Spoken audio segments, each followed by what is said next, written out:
Hi எல்லாருக்கும் வணக்கம். நம்ம அழகே அழகு சீரியலில் நம்ம அழகுமதி தனக்காக பேச வந்த தன்னோட அப்பா அம்மா 2 பேரையுமே நீங்கள் வீட்டை விட்டு வெளியே போங்க, இனிமேல் இந்த வீட்டு வாசப்படியை நீங்கள் மிதிக்கக்கூடாது, எனக்கு என்ன ஆனாலும் நீங்கள் எட்டி கூட பார்க்கக்கூடாது அப்படின்னு அவங்களே அப்பா அம்மாவை வீட்டை விட்டு விரட்டிடுறாங்க. என் பொண்ணோட வாழ்க்கையே போச்சு அப்படின்னு கதறிக்கிட்டே ராமமூர்த்தியும் காஞ்சனாவும் வீட்டை விட்டு வெளியே போகிற அளவுக்கு நம்ம அழகுமதியை இந்த வீட்டில் எப்படி அசிங்கப்படுத்துகிறாங்க. நம்ம அழகுமதியால் சுரேஷுக்கு வேலை கிடைச்சிருமா? அடுத்தடுத்து என்ன நடக்க போகுதுன்னு தெரிஞ்சுக்கிறதுக்கு இந்த வீடியோக்கு ஒரு லைக் போட்டுக்கோங்க. ஸோ பார்த்தீங்கன்னா நம்ம அழகுமதி கிட்ட அவங்க அப்பா ராமமூர்த்தியும் காஞ்சனாவும் ஒன்றா சேர்ந்துக்கிட்டு நீ நினச்சா மாப்பிள்ளைக்கு வேலை கிடைக்குமாமே, அவங்க எழுதி கொடுக்க வேண்டியதெல்லாம் அங்கே டிபார்ட்மெண்ட்டில் கொடுத்துட்டாங்களாம், நீ அங்கே போய் நின்று ஆமாம் இல்லைன்னு பதில் சொன்னால் போதும்மா, மாப்பிள்ளைக்கு வேலை கிடைக்கணுமே, மாப்பிள்ளை வேலை ஒன்றால் தானே போச்சு, மாப்பிள்ளை வேலை கிடைச்சாதானே நீ சந்தோஷமாக அந்த வீட்டில் இருக்க முடியும் அப்படின்னு ரொம்பவே வற்புறுத்தி பேசி நீ மாப்பிள்ளைக்காக அங்கே டிபார்ட்மெண்ட்டுக்கு போகணும் அப்படின்னு நம்ம மதியை சம்மதிக்க வச்சிடுறாங்க. நம்ம மதி சம்மதிச்சா கூட என்னால் அவருக்கு எந்த வேலையும் கிடைக்க போகிறதில்ல, இது டிபார்ட்மெண்ட் என்கொயரி அப்படின்னு சொன்னாலும் அவங்க புரிஞ்சுக்கிற மாதிரி இல்லை. அதனால தான் நம்ம அழகுமதி சரி நான் போய் அங்கே நிற்கிறேன் அப்படின்னு சம்மதிச்சிருக்காங்க. இன்னொரு பக்கம் இந்த ராகவன், ராஜலக்ஷ்மி, பாக்கியராஜ் முதற்கொண்டு எல்லாருமே சுரேஷ் வேலைக்காக தானேம்மா உன்னை மதிக்கிட்ட பேச சொல்கிறோம், உங்ககிட்ட தான் குசு குசுன்னு வாசலில் நின்று பேசுகிறா, கொல்லை பக்கம் நின்று பேசுகிறா, கிச்சனில் பேசுகிறா, இதை போய் கொஞ்சம் பேச, சுரேஷ்க்கு வேலை கிடைக்கிறதுல உனக்கு அக்கறை இல்லையா அப்படின்னு நம்ம மலர்கிட்ட ரொம்ப நல்லவங்க போல் பேசி நம்ம மதியை பேச சொல்கிறாங்க. நம்ம மலருக்கு இதை பற்றி நான் எதை பேசுகிறது அப்படின்னு தெரியாமல் இவங்க வற்புறுத்துறதுனால மதிக்கிட்ட போகிறாங்க நம்ம மலர். ஆனால் நம்ம மதிக்கிட்ட ஏற்கனவே காஞ்சனாவும் ராமமூர்த்தியும் இந்த விஷயத்தை பற்றி பேசிக்கிட்டு இருக்கிறதுனால நம்ம மலர் போய் பக்கத்தில் நிற்க நம்ம மதிக்கு கொஞ்சம் சங்கடமாக இருக்குது. மதி, அப்பா அம்மாவை சாப்பிட கூட்டிகிட்டு வா, உடம்பு சரியில்லாதவங்க நேரத்துக்கு சாப்பிடணும் அப்படின்னு நம்ம மலர் சொல்ல சரிங்கப்பா நீங்கள் சொல்கிறதுக்கெல்லாம் ஒத்துக்கிறேன், சாப்பிட வாங்க அப்படின்னு சொல்லி நம்ம மதி என்ன பண்ணுறாங்க, அப்பா அம்மாவை கூட்டிக்கிட்டு சாப்பிட போகிறாங்க. அங்கே பார்த்தீங்கன்னா எல்லாரும் கீழே உட்காந்துருக்க, உடம்பு சரியில்லாத ராமமூர்த்தியும் கீழே தான் உட்காந்துருக்காரு. ஆனால் அங்கே ராகவன் மட்டும் அவருக்கு ஒரு டேபிளை போட்டு அவர் மேலே உட்காந்துருக்காரு. எல்லாருக்கும் நம்ம மலர் தான் சாப்பாடு பரிமாறுறாங்க. இப்போ நம்ம மதிக்கு நேற்று வச்ச முட்டை குருமா ஞாபகம் வருது. ஒவ்வொருத்தரும் அந்த தக்காளி, வெங்காயம், முட்டை, வெள்ளைக்கரு, மஞ்சக்கரு அப்படின்னு பிடிக்காத எல்லாத்தையுமே தரையில் போடுற நினப்பு வந்துடுது.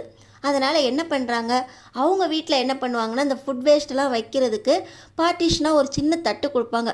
அதே போல் இங்கேயும் கொடுப்போம், எல்லோரும் ஃபுட் வேஸ்ட்டை அதில் போட சொல்லுவோம் அப்படின்னு மதிய முடிவுக்கு பண்ணி இப்போ எல்லாருக்கும் ஒரு சின்ன தட்டையும் கொடுத்து உங்கள் சாப்பாட்டில் வேண்டாத ஃபுட் வேஸ்ட்டெல்லாம் இந்த சின்ன தட்டில் போடுங்க அப்படின்னு சொல்கிறாங்க. ஆனால் ராகவனுக்கு கோபம் வந்துடுது. ஆனாலும் மதியோட அப்பா அம்மா முன்னாடி மதியை பேசக்கூடாதே, மதியை பேசி சம்மதிக்க வச்சு சுரேஷ் வேலைக்காக என்கொயரியில் பேச வைக்கிறதுக்காக வந்திருக்காங்க. இவங்க முன்னாடி மறுபடியும் மதியை திட்டினா எங்கே சுரேஷ் வேலைக்காக பேசாமல் இருந்துருவாங்களோ அப்படின்னு வாயை மூடிட்டு அந்த சின்ன தட்டை தள்ளி வச்சுட்டு மறுபடியும் அவரோட எலும்பு பீஸு, அந்த எலும்பு, தக்காளி, வெங்காயம் எல்லாத்தையும் அந்த டேபிள்லையே எடுத்து வைக்கிறாங்க. மாமா அந்த தட்டில் போடுங்க அப்படின்னு நம்ம மதி திரும்பவும் தட்டை பார்த்து சொல்ல ராகவன் கொஞ்சம் கூட கண்டுக்காம மறுபடியும் எலும்பை கடிச்சு கருவேப்பிலை எலும்பு எல்லாத்தையுமே கீழே தான் போட்டுக்கிட்டு இருக்காரு. இப்போ பார்த்தீங்கன்னா ராமமூர்த்தி அம்மாடி மதி நீயும் அப்பா கூட உட்காந்து சாப்பிடுமா அப்படின்னு சொல்கிறாங்க. ஆனால் நம்ம மதி இல்லைப்பா இவங்களுக்கெல்லாம் சாப்பிடவே தெரியல, மலரக்கா ரொம்ப கஷ்டப்படுறாங்க, இவங்க சாப்பிட்டதுக்கப்புறம் எல்லா ஃபுட் வேஸ்ட்டையும் கையில் தான் எடுக்கிறாங்க, நம்ம வீட்டு பழக்கம் மாதிரி இவங்களையும் கொண்டு வரணும்ல, அதுக்காக சின்ன தட்டு கொடுத்துருக்கேன், எல்லோரும் சாப்பிட்டதுக்கப்புறம் அந்த கிளியர் பண்ண ஃபுட் வேஸ்ட்லாம் எடுத்து போட்டு நான் மலரக்கா கூட சாப்பிட்றேன், நீங்கள் சாப்பிடுங்க அப்படின்னு நம்ம மதி சொல்கிறாங்க. ஆனாலும் இப்பையும் ராகவனுக்கு கோவம் வந்துடுது. இவன் சொல்கிறத நான் என்ன கேட்குறது அப்படின்னு மறுபடியும் வேணுக்கே கடிச்சு கீழே துப்புறாரு.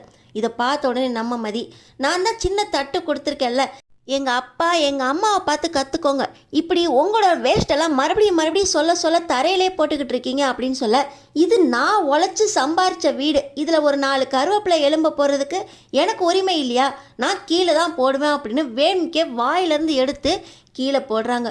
இது உங்கள் வீடு, உங்கள் வீட்டில் நீங்கள் எங்கே வேணாலும் போடலாம், ஆனால் அடுத்தவங்க நீங்கள் போடுறதுனால கஷ்டப்படக்கூடாதே, மலரக்கா இத்தனை வருஷமாக நீங்கள் சாப்பிட்டு துப்புன எச்சியெல்லாம் அவங்க அள்ளி போட்டுக்கிட்டு இருக்காங்க, அவங்க என்ன பாவம் பண்ணாங்க, இந்த வீட்டில் கல்யாணம் பண்ணிட்டு வந்ததுன்னு அவங்க பண்ண குத்தமா அப்படின்னு நம்ம மதி கேட்குறாங்க. பார்த்தீங்கன்னா ராமமூர்த்தி அம்மாடி மதி ரொம்ப சத்தமாக பேசக்கூடாதுமா, மாமனார்ட்ட சும்மா சொன்னாலே கேட்டுக்குவாங்க.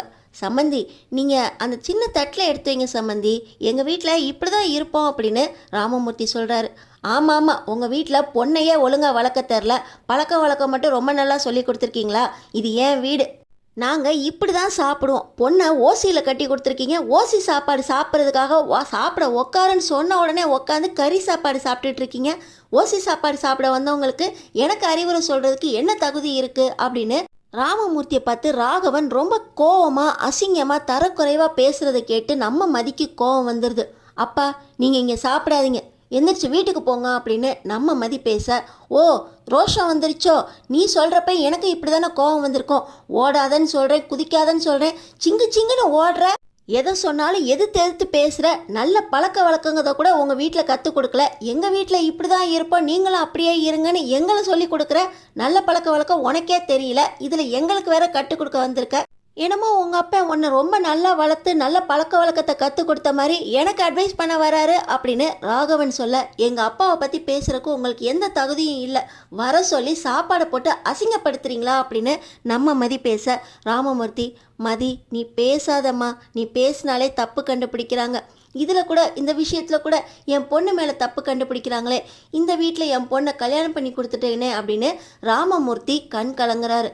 அப்பா, நீங்கள் இனிமேல் இந்த வீட்டுக்கே வராதீங்க, இந்த வீட்டுக்கு வந்தாலும் சாப்பிடக்கூட கூடாது அப்படின்னு நம்ம அழகுமதி, அம்மா நீ வெளியே போ, வீட்டை விட்டு வெளியே போங்க, எனக்கு என்ன நடந்தாலும் நீங்கள் இந்த வீட்டுக்கே வரக்கூடாதா அப்படின்னு சொல்லி நம்ம அழகுமதி ராமமூர்த்தியையும் காஞ்சனாவையும் வெளியே போக சொல்கிறாங்க.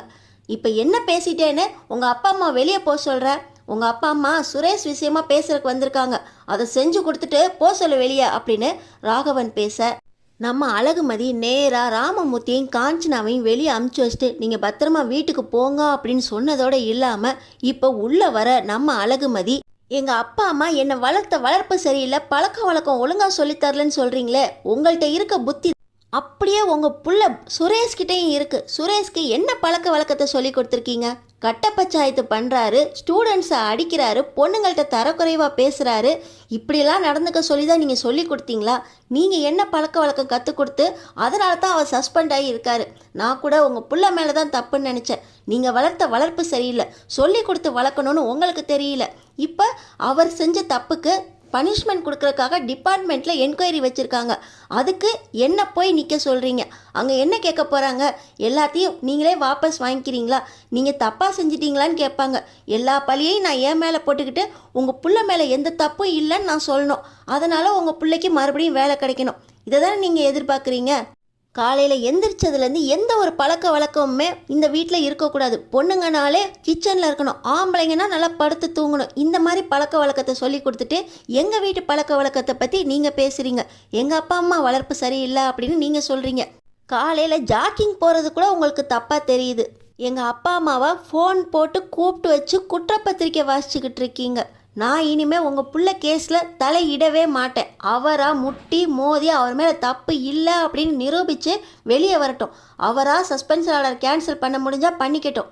நான் இந்த விஷயத்தில் தலையிடவே மாட்டேன் அப்படின்னு நம்ம அழகுமதி கட் அண்ட் ரைட்டாக சொல்லிவிட்டு, நான் வேலைக்கு கிளம்புறேன் அப்படின்னு சொல்லி நம்ம அழகுமதி கிளம்ப 20,000 ரூபா சம்பளத்துக்கு இப்படி ஓடி ஓடி உழைக்கிறா. கட்டின புருஷனுக்காக கொஞ்ச நேரம் போய் டிபார்ட்மெண்ட்டில் கூட நில்லுனா நிற்க மாட்டேங்கிறா அப்படின்னு நம்ம அழகுமதியை பற்றி இந்த ராஜலக்ஷ்மி பேச, எனக்கு இந்த 20,000 ரூபா சம்பளத்துக்காவது செய்கிறதுக்கு ஒரு வேலை இருக்குது, அது கூட இல்லாமல் இருக்க உங்கள் பிள்ளைக்கு வேலை வாங்கி கொடுக்குற வழியை பாருங்க அப்படின்னு சொல்லிட்டு நம்ம அழகுமதி வேலைக்கு கிளம்புறாங்க. அடுத்தடுத்து என்ன நடக்க போகுதுன்னு தெரிஞ்சுக்கிறதுக்கு நம்ம சேனலை சப்ஸ்கிரைப் பண்ணி தொடர்ந்து பாருங்கள்.